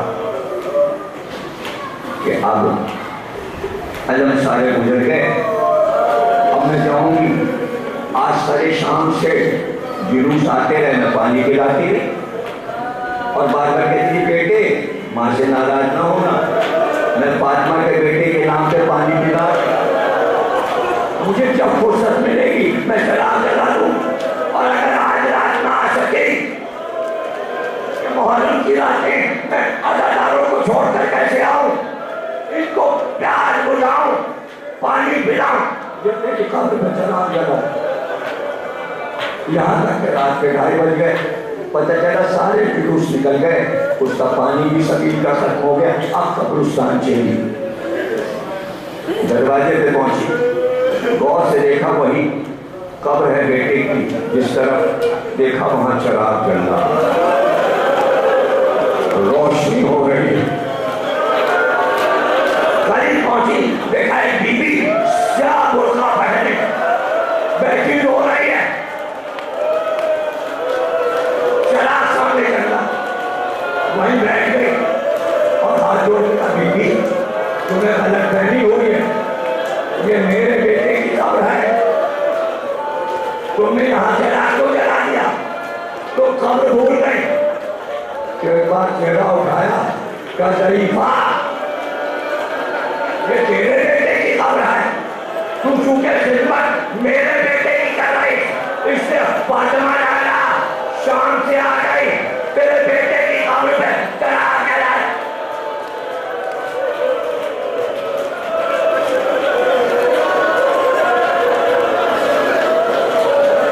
تقدس عزادار، تقدس عزادار، تاریخ جبل پور ایک ضخیم کتاب ہے اور اس میں روایت یہ درج ہے کہ ضعیفہ جس کی آنکھوں کی روشنی چلی گئی، ایک لوتی بیٹی، اس کا رشتہ آیا، شادی ہو گئی، رخصت ہو گئی، دور کہیں سسرال میں چلی گئی، محرم کا چاند ہونے والا ہوا تو روتی تھی، میں ماں باڑا کیسے سجاؤں گی، میں تو اندھی ہوں، مجھے دکھائی دیتا، بیٹی میری مدد کرتی، وہی اذخانہ سجاتی تھی، وہی مجلس کرتی تھی، وہی تبرک منگاتی تھی، وہی آنے والے عزاداروں کی خدمت کرتی تھی، تبرک پر۔ اب میں کیا کروں گی، رو رو کے کہتی مولا کی عزاداری اچھی میرے گھر میں نہیں ہو پائے گی، اس لیے تو بیٹی تو ہے نہیں، لیکن جیسے ہی شور ہوا محرم کا چاند ہو گیا، کانوں میں آواز آئی محرم کا چاند ہو گیا، گھبرا گئی، رونے لگی، کہا ہے محرم کا چاند ہو گیا، اس وقت میں ماں باڑا سجانے لگتی تھی، میں علم سجانے لگتی، ایک بار گھر کا دروازہ کھلا، ایسا محسوس ہوا کچھ لوگ آئے اور اس کے کان میں آواز آئی گھبراتی کیوں ہے، ارے ہم لوگ آئے ہیں، اب بتا تیرے گھر میں کام کیا ہے، ہم امام باڑا سجائیں گے۔ خوش ہو گئے، آپ لوگ کون ہیں، خواتین ہیں، ہاں وہاں بخشہ رکھا ہے، اس میں علم رکھے ہیں، اس میں پنجے رکھے، تو گھبرانا، امام باڑا سج جائے گا۔ کہتی خوشبو محسوس ہوئی مجھے، گھر مہکنے لگا، اور پھر میں نے سنا کہ مجلس شروع ہو گئی، بڑا گریہ ہوا، لوگ میرا آنے لگے، تبرک بڑھنے لگا، 10 دن مجلس ہوتی رہی مسلسل، اور محسوس کرتی رہی بڑا ماتم ہو رہا ہے، خواتین نے بڑا نوحہ پڑھا، بڑا مجمع ہے۔ عاشور کی رات جو آئی شب عاشور تو کہتی ہے وہ بیویاں جو آئی تھیں میں نے ان کی آواز پہچان لی تھی. جب سب کی طرف سے آواز آتی کوئی بیوی بولتی میں سمجھ جاتی یہ والی بیوی بول رہی, دوسری بیوی بول رہی, اور ایک آواز مخصوص تھی. کہتی ہے جو شب عاشور آئی تو آنے والی کم سے کم 3 عورتیں تھیں. اس میں سے ایک عورت اب جو رونا شروع ہوئی تو ایسے ہوئی جیسے کوئی اپنے جوان بیٹے کی لاش پہ روتا, اور پوری رات روتی رہی. کہتی میں بڑی حیران ہوں کہ اس طرح بھی رویا جاتا ہے حسین کو کہ جیسے گھر سے جنازہ نکل جائے. کہتی ہے صبح عاشور آ گئی, عاشور کا دن آ گیا, پھر میرے گھر میں مجلس ہوئی تو میں نے محسوس کیا وہ ایک بیوی جو پوری رات روئی تھی ایسا لگتا تھا روتے روتے مر جائے گی, موت واقع ہو جائے گی, ایسے تڑپ کر رو رہی.